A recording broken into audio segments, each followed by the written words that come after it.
पीछे एक साधक ने वृंदावन में कहीं मोबाइल से गलत देखने का अभ्यास बना लिया और उसे त्याग नहीं पा रहा था। अब सत्संग था नहीं, सत्संग हो तो फिर निकल जाएगा। वो उसी में डूब गया और अपने शरीर को पूरा कर दिया, अर्थात आत्महत्या कर ली। एक बार बताया था सत्संग में, वही प्रसंग थोड़ा सा छिड़ा। सब संत भगवान विराजमान। 1000 बार अगर हम गिर जाएं तो भी हमें शरीर छोड़ने की बात नहीं सोचनी। गिरता वही है जो दौड़ता है। जो गिरे पड़े हुए हैं, चल ही नहीं रहे, वो क्या गिरेंगे। साधक को हर गिरने में एक उपदेश मिलता है, हमसे त्रुटि कहां हुई। पर यह बल सत्संग से मिलता है। यदि सत्संग मिले तो 1 मिनट में ऐसे सब। निराश नहीं होना किसी भी साधक को। ध्यान रखना, हमारा बल भगवान है। कोई हम में त्रुटि है, कोई अभिमान है, कीन हो इस कभों अभिमाना, सुख हो वंचा कृपा निधाना। बहुत ये गूढ़ बात है। साधक में कहीं ना कहीं थोड़ा जितेंद्रियता का, साधुता का, दिव्यता का अभिमान हो जाता है। उसका नाश करने के लिए उसको घुटने टेकने पड़ते हैं माया के आगे। तब उसको लगता है नहीं, सर्वलोक महेश्वर भगवान ही मुझे चला रहे हैं, मेरे में कोई सामर्थ्य नहीं है। कभी ऐसी किसी के साथ घटना घट जाए तो आपको प्रायश्चित होगा, क्योंकि भक्त हैं, आपका हृदय जलेगा, दंड मिलेगा, निंदा होगी, अपमान होगा। लेकिन आपको निराश नहीं होना। आपकी परम पदवी को कोई भी बाधा नहीं पहुंचा सकता। ये ध्यान रखना, हमारे शब्द याद रखना। कभी कदम पीछे मत चलाना, आगे ही बढ़ाना। ये संसार नहीं जानता। तभी हम कहते हैं कि संतों के पास बैठकर जो सुना जाता है उनके अनुभव सुने जाते हैं। शास्त्रों में तो सब लिखा ही है, लेकिन जो शास्त्रों में लिखा है उसका उन्होंने साक्षात्कार किया है, फिर अनुभव करके बोल रहे। तो इस बात को समझे। 1000 बार त्रुटि हो जाए, गलती हो जाए, हम ये नहीं कहते गलती करो, लेकिन 1000 बार गलती हो जाए तो भी हमें प्रभु का मार्ग नहीं छोड़ना और अपने शरीर को किसी भी तरह से बाहरी दंड नहीं देना, आंतरिक दंड देना है। उपवास के द्वारा, कम आहार के द्वारा, परिक्रमा, नाना प्रकार की तपस्या का अनुष्ठान करके भस्म कर दो अपनी वासना को और प्रभु को प्राप्त करो। शरीर छोड़ने से आत्महत्या करने वाले की वो दुर्गति होती, भूत बनता कोई भी हो, चाहे साधु वेश में चाहे गृहस्थ में हो। पक्का समझना, आत्महत्या करने वाले को भूत योनि की प्राप्ति होती है और बड़ी दुर्गति होती है उसकी। एक बूंद पानी पीने को नहीं मिलता। पानी की प्यास की कीमत वही जानते हैं जिनको प्यास होने पर पानी नहीं मिलता। तुम क्या जानो, एक बूंद पानी उस जीवात्मा को नहीं मिलता जो प्रेत योनि को प्राप्त होता है, तो पागल बना घूमता है। फिर किसी निकृष्ट आचरण वाले के ऊपर सवार होकर तब वो अपनी प्यास बुझाना चाहता है। इसलिए इस मार्ग में चलने वाले पथिक को इतनी हिम्मत होनी चाहिए। लोका स्वच्छंद निंदाम विंदधति यदि में किम ततो दीन दीनम। मैं दीन नहीं बनूंगा उस समय। ये हमारी बात को पकड़ना। हमारी निंदा हो रही, तिरस्कार हो रहा, अपमान हो रहा है। अगर गलती नहीं हुई तो दीन बनने की तो बिल्कुल आवश्यकता नहीं। अगर गलती हो गई तो भी दीन बनने की आवश्यकता नहीं। क्यों? क्योंकि कुश्ती लड़ने वाला ही हारता है, देखने वाले तो केवल तालियां बजाते हैं। सदैव विजयी नहीं रहता, कभी कभी दांव चूक जाता है, दोबिया पछाड़ में गिरता है। ऐसे ही है, हमारा युद्ध हो रहा है काम से, क्रोध से, लोभ से, मोह से, मद से, मत्सर से। ये क्या जाने, संसारी क्या जाने। मानो 30 वर्ष लड़ते हुए उसे व्यतीत हो गए, कभी घुटने नहीं टेका, लेकिन अगले मिनट में चूक हो गई और घुटने टेक दिया। अब संसार उसकी पराजय की निंदा करेगा, लेकिन हम उस उपासक को सपोर्ट करते हुए हृदय से कहते हैं, कभी नहीं घुटने टेका, फिर खड़े हो और दौड़ प्रभु की तरफ। देख तो संसार पर विजय प्राप्त कर ही लेगा। नामे भक्ता प्रणश्यति। ये जरूरी नहीं है कि हम अपने शरीर को त्याग दें, क्योंकि ऐसी गलत, ऐसे प्राय जिनको सत्संग नहीं मिलता ऐसा कर देते हैं। निष्ठावान त्रिभुवन पर विजय प्राप्त करता है। लोका स्वच्छंद निंदाम विंधतति, चाहे कोई कितनी निंदा करे तुम्हें फर्क नहीं पड़ना है। और फर्क पड़ जाता है तब जब सत्संग नहीं मिलता। ये हम आपको सत्य कहते हैं। सत्संग में बड़ी सामर्थ्य है। संतों के वचन अमोघ अमृत होते हैं। सत्संग ही बचाता है, संत वाणी ही उठाती है हमको। नहीं तो कभी कभी ऐसी दशाएं जीवन में होती हैं कि साधक निराश हो जाता है? जिसको किसी को कटु व्यवहार नहीं करते, किसी से कोई मतलब नहीं रखते, अपना लक्ष्य केवल, फिर भी गाली दे रहे, फिर भी ऐसे ऐसे षड्यंत्र रच रहे, फिर भी प्रतिकूलता। हे नाथ, ऐसा क्यों हो रहा है? ये कमजोरी हमारी है। इस कमजोरी को संत वाणी दूर करती है। पक्का जब जब जीवन में कहीं कमजोरी आई तब तब संत वाणी ने हमें उठाया, संत संग ने हमें उठाया। ये हमने जीवन में देखा है। कभी भी हम जहां निराश होने का अवसर आया वहीं संत भगवान पधारे और ऐसे वचन बोले कि हृदय गदगद हो। कहीं भी कभी भी कोई भी घटना ऐसी जिसमें हम निराश हैं, सामने देखा है कि संत भगवान खड़े हैं और कोई न कोई ऐसे वचन बोले जिससे निहाल हो गए। तो सत्संग के द्वारा ही हमको ऐसी सामर्थ्य मिलती है कि हम निंदा को सह सके। फिर कह रहे हैं सर्वम चेता स्यात् कुटुंब किमिव मम ततो दुर्दशाः स्युस्तता किम। मेरे परिवार के सब लोग मुझे छोड़ दें, पक्का छोड़ देंगे, क्योंकि जहां जहां राग है वो हरि हटाएंगे, छोड़ देते हैं। जब आप सच्चाई से भजन करोगे, डरना मत। सच्चाई का जब जिस दिन भजन होगा तो परिवार का राग छूटेगा, पर परिवार में भगवत भाव रहेगा। वही हम कह रहे हैं कि भगवत भाव से प्रीति करो, राग पूर्वक नहीं। राग का नाश, राग होता है आंतरिक, बड़ा सूक्ष्म होता है। ततो दुर्दशा स्युस्तता किम। सब पूरे परिवार के छोड़ दिए, लोक में निंदा हो रही है और शरीर दुर्दशा को प्राप्त हो रहा है। ये होता है, ऐसी परिस्थिति आती है। इसी में दिव्य शरणागति का उदय होता है। दिव्य शरणागति जिसे भगवान की पूर्णता होती है, भगवान जिससे तृप्त हो जाते हैं शरणागति में, वो शरणागति इसी में होती है। लोक में निंदा हो रही, कहीं रहने का ठिकाना नहीं, कोई भी प्यार करने वाला नहीं, जिधर देखो तिरस्कार, और कोई अपना सृष्टि में कहने वाला नहीं। पूरी सृष्टि में कोई एक अपना कहने वाला नहीं। ये स्थिति आती है। स्थिति उस समय आर्त भाव से जो होता है वो शरणागति। जैसे गजेंद्र को कोई अब सहयोग देने वाला नहीं, अगले झटके में डूब जाएगा। अब याद आई हरि, अब वो शरणागति, एक सेकंड नहीं लगा, भगवान उपस्थित हो गए। हमारी बात समझना, ये शरणागति पढ़ लिख के नहीं होती, ये परिस्थिति पैदा की जाती है। जैसे अभी एक उपासक, घर बार त्यागी, वैरागी, बड़ा ही सेवक, भगवत मार्ग का पथिक, कुछ दिनों से साधारण शरीर में अव्यवस्था हुई और कल फाइनल हो गया कि गलित कुष्ठ।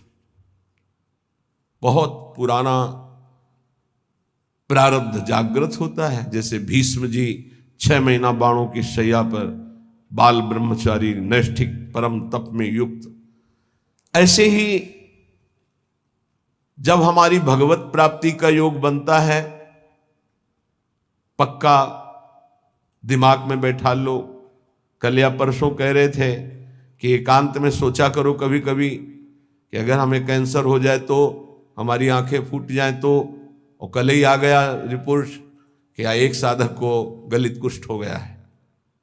ये हम इसीलिए तैयार करते हैं, जैसे आर्मी के नहीं तैयार करते कि अगर कीचड़ में फंस गए तो कैसे निकलना है, पहाड़ में फंस गए तो कैसे चलना है, कैसे आपको चढ़ना है, कैसे दौड़ना है। ऐसे ही परमार्थ की ट्रेनिंग है।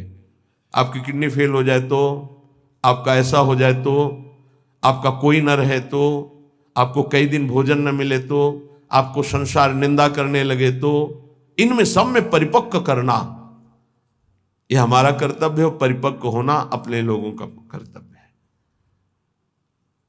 अब वो साधक व्यथा तो होगी थी।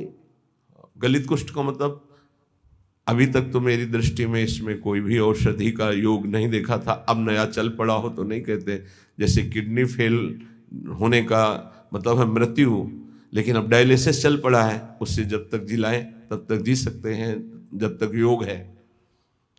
तो कल इसी सीढ़ी पे बैठकर उसको समझा, कदापि शोक नहीं, क्योंकि अंतिम फाइनल श्री जी की प्राप्ति होनी है तो अनंत जन्मों के पापों का योग होता है। ध्यान रखना, जो भगवत ऐसे ऐसे नीच पाप करने वाले हैं जुकाम नहीं होता, वो ऐसा सीधा साधक है कि कभी कोई शब्द सुन पाए वो तो मुश्किल है, वो ऐसा सीधा साधक है, रात दिन अपने संयम में, और उसको गलित कुष्ठ हो। ये बड़ा विचित्र खेल है।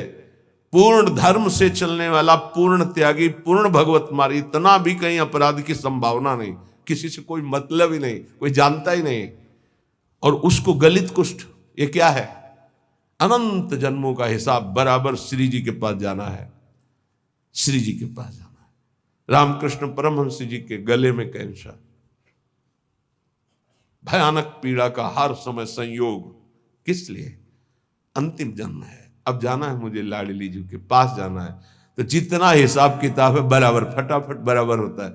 तो संसारी आदमी डरता है, भक्ति में जो प्राप्त हो रहा है तुम क्या समझ रहे हो? हजारों बार जन्म करके मरना होता है ऐसे सड़ सड़ के, और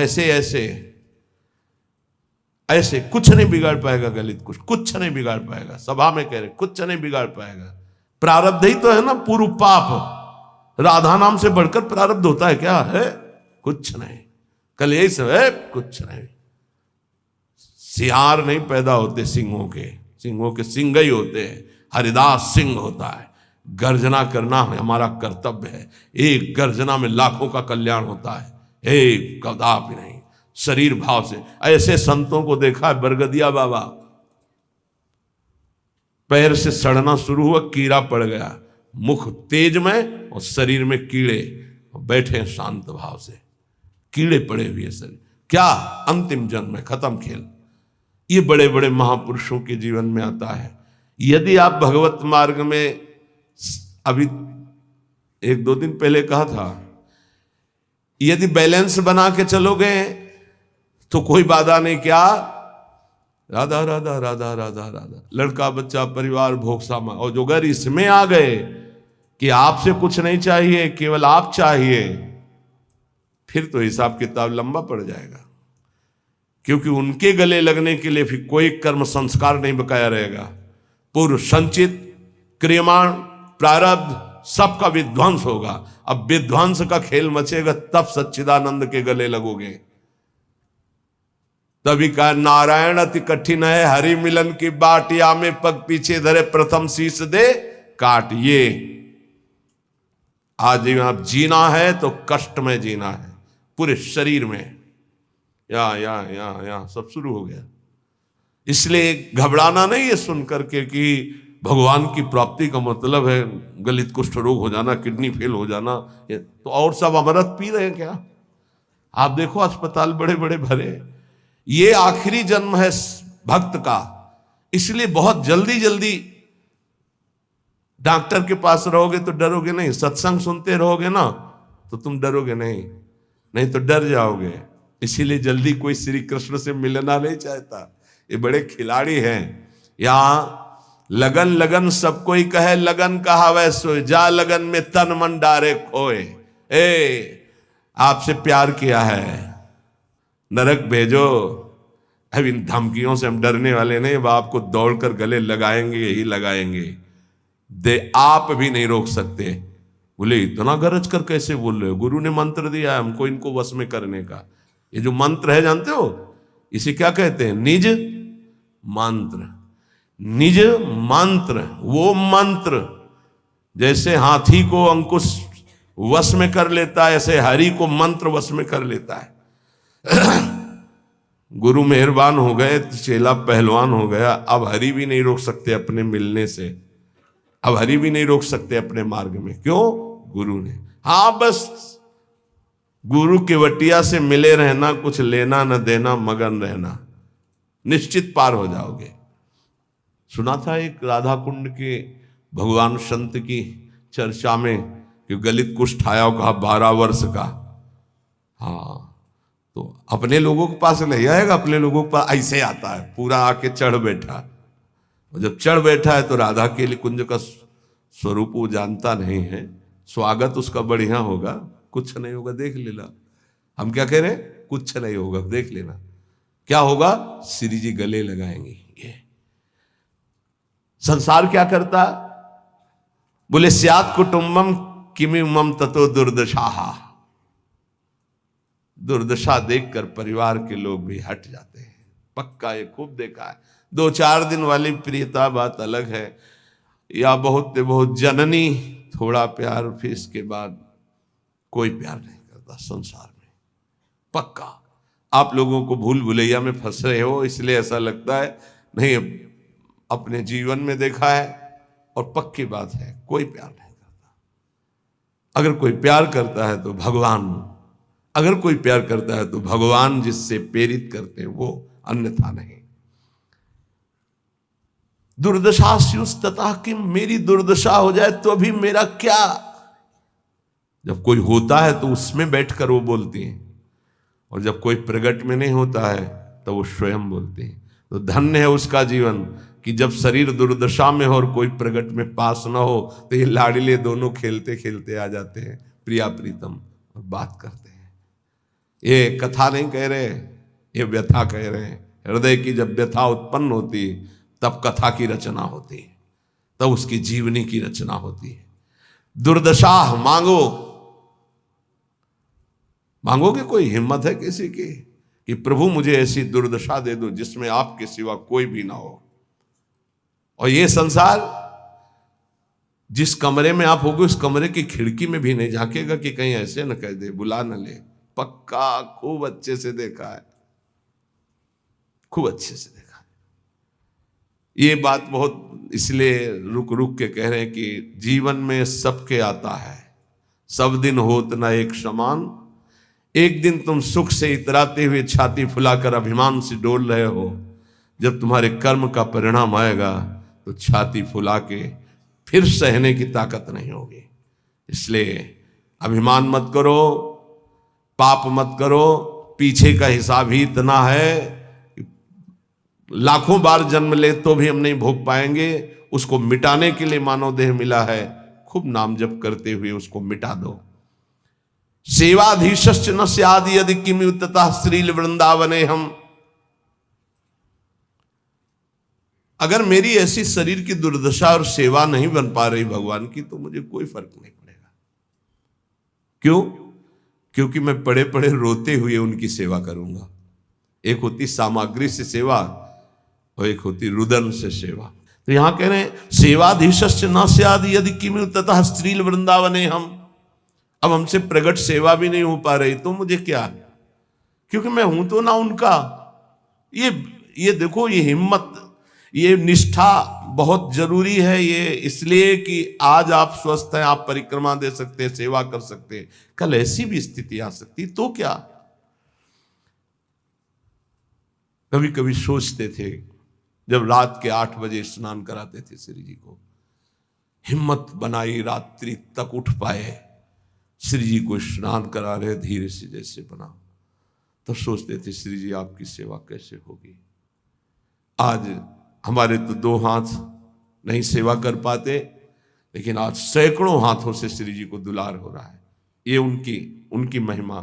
सब 9 अवस्था के सब पढ़े लिखे संत जो अपने जीवन को सांसारिक उन्नति में चढ़ाना चाहते थे, बड़े बड़े सर्टिफिकेट डिग्रियां लिए हुए हमारे श्री जी की सेवा में लगे हुए हैं, और ऐसे मनोयोग से लगे हैं पूछो मत। भगवान सदैव कृपा करते रहे हमारी लाडली जी की सेवा में, ऐसी इनकी रुचि बनी रहे।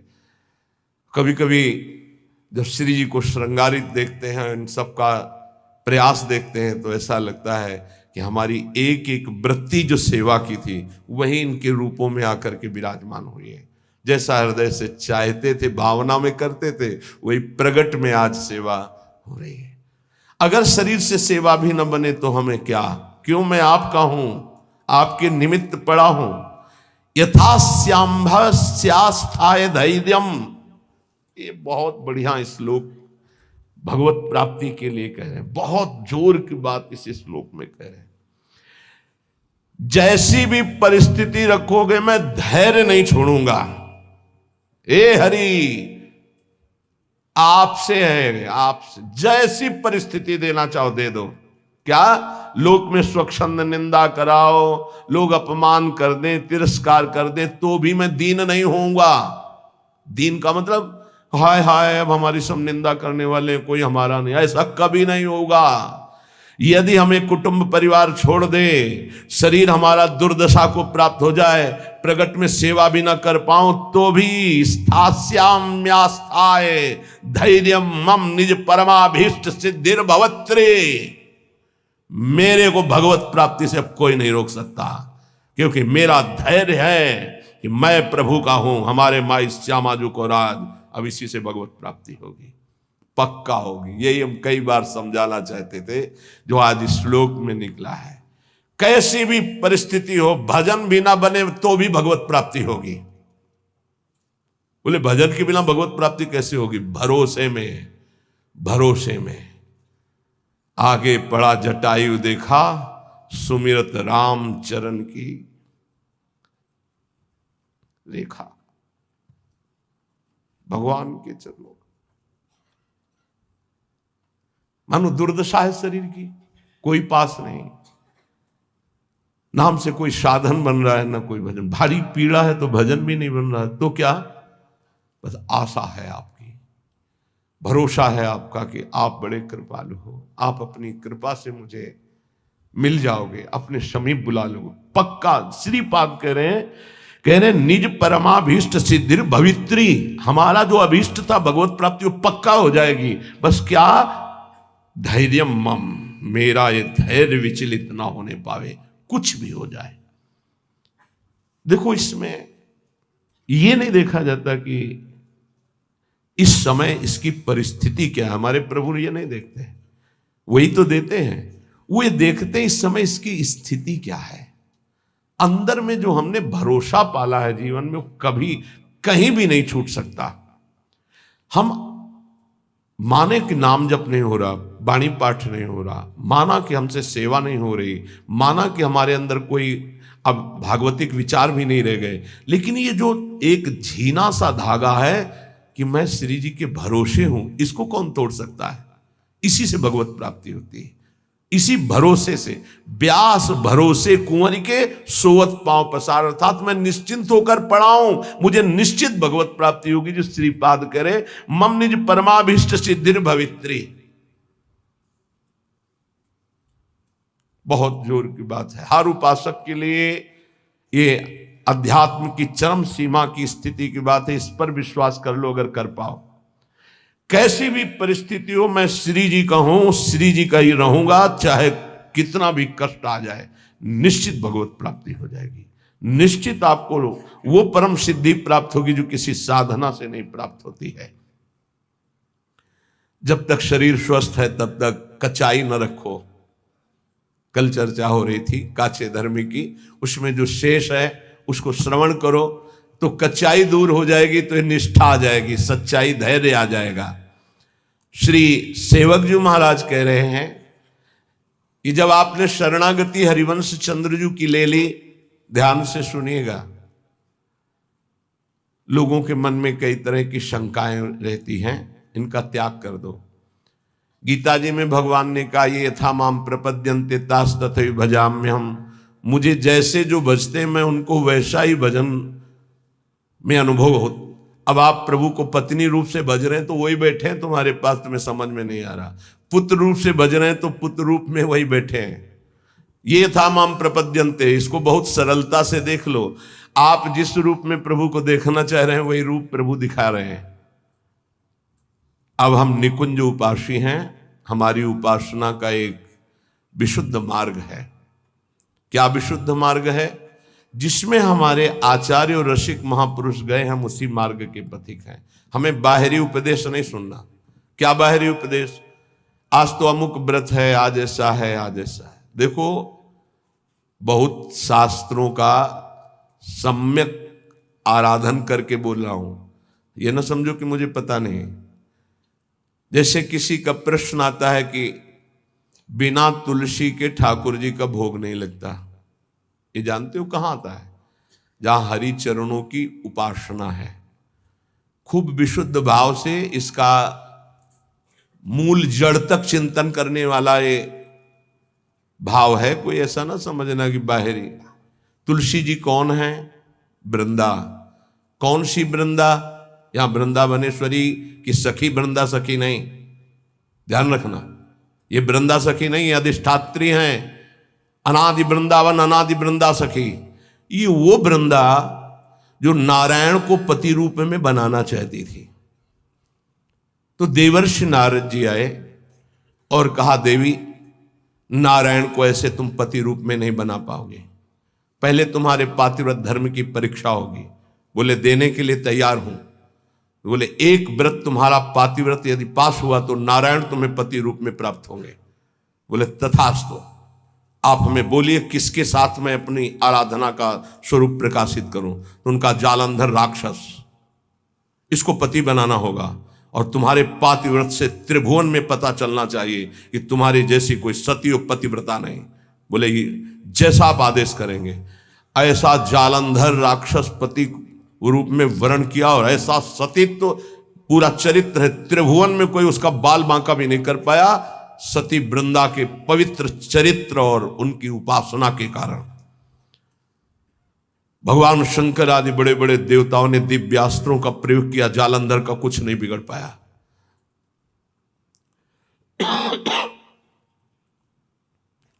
भगवान श्रीहरि से प्रार्थना की। भगवान श्रीहरि ने कहा, ऐसे नहीं मारा जा सकता, इसका मूल है वृंदा, अगर उसका सतीत्व भंग हो तो ये मारा जाएगा। तो बोले नाथ, आप ही इसको देख सकते हैं। तो उन्होंने कहा, मुझे ही पति रूप में प्राप्त करने के लिए उसने तपस्या की थी, मैं जा रहा हूं।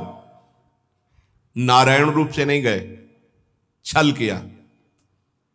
जगत मंगल के लिए उस दैत्य को मारने के लिए भगवान उसका रूप धारण किया, जालंधर का। जब सतीत्व भंग हुआ तो उसे होश आया। उसने कहा, मेरे पति जैसी चेष्टा नहीं, कौन हो तुम? क्योंकि आप में असीम सामर्थ्य, असीम सौंदर्य, असीम सुख मेरे पति नहीं हो सकते, क्योंकि मैं जानती हूं कौन है। जालंधर राक्षस, आप वो नहीं हो। आप कौन है? अपने रूप में भगवान। तो उन्होंने कहा, माना कि आपके लिए ही तप कर रही थी, लेकिन इस समय मेरा पति जालंधर, अब मैं मानती हूं मारा जाएगा, क्योंकि मेरा तप नष्ट हुआ। तो मैं आपको शाप देती हूं, आप पाषाण रूप हो जाएं। तो नारायण शालिग्राम बन गए। तो कहा, मेरे लिए ही तूने तप किया था, नारद जी ने तो तुझे पातिव्रत धर्म की परीक्षा के लिए जालंधर को व्यर्थ में मुझे शाप दिया, इसलिए मैं शाप देता हूं, तुम वृक्ष रूप हो जाओ। वही तुलसी जी का वृक्ष। तो बिन तुलसी हरि एक न मानी, नमो नमो तुलसी महारानी, नमो नमो। शालिग्राम की सेवा तभी पूर्ण मानी जाएगी जब तुलसी जी होंगी। और वही पद्धति वैष्णव जनों ने अपनाई, भोग की। लेकिन हमारे यहां प्रिया और लाल और सब सहचरियां हैं। तो यहां वो वृंदा नहीं है, यहां वृंदावनाधीश्वरी की नित्य सहचरी वृंदा, जो वृंदावन की अधिष्ठात्री देवी, तो वृंदावन अनादि और वो देवी अनादि। तो यहां तुलसी जी का प्रवेश चरणों में है, ना कि भोग में है। चरणों पे तुलसी जी चढ़ाई जाती है। और यहां महारानी की जय बोली जाती है और किसी की जय नहीं बोली जाती कि आज अमुक व्रत की जय, अमुक नहीं। यहां मेरी महारानी श्री राधा रानी, जाके बल में सबसों तोरी लोक वेद कुलकानी। ये वृंदावन है, ये वृंदावनाधीश्वरी प्रेम रंग को प्रदान करने वाली, लाल को अधीन करने वाली महान, जिनकी चरण रज में अनंत शक्ति विराजमान, उन स्वामिनी की शरणागति है।